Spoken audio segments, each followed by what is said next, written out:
ఖమ్మం జిల్లా కల్లూరులో పోలీస్ శాఖ ఆధ్వర్యంలో తలసేమియా వ్యాధి గ్రాస్తుల కోసం రక్తదాన శిబిరంను ఏర్పాటు చేశారు. 40 మంది కాలేజీ విద్యార్థులు, పలువురు పోలీస్ సిబ్బంది, యువకులు పాల్గొని రక్తాన్ని దానం చేశారు. సమాజ సేవలో భాగంగా తలసేమియా వ్యాధి గ్రస్తుల కోసం పోలీస్ శాఖ ఆధ్వర్యంలో రక్తదాన శిబిరం ఏర్పాటు చేయడం జరిగిందని ఏపీ రామానుజం అన్నారు. గతంలో ఎన్నడూ లేని విధంగా పెద్ద సంఖ్యలో విద్యార్థులు శిబిరంలో పాల్గొని రక్తాన్ని దానం చేయడం గొప్ప విషయమని అన్నారు.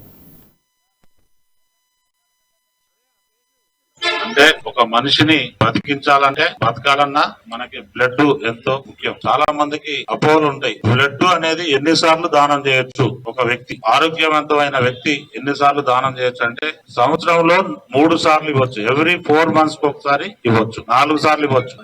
ఇయర్లీ వచ్చేసి 3 times ఇవ్వచ్చు. ఎవ్రీ 4 months ఒకసారి బ్లడ్ డొనేట్ చేయొచ్చు. బ్లడ్ ఒక మనిషిని బతికించడంలో, అంటే ఎవరు బతికుండాలన్నా కానీ బ్లడ్ మనకి ఎంత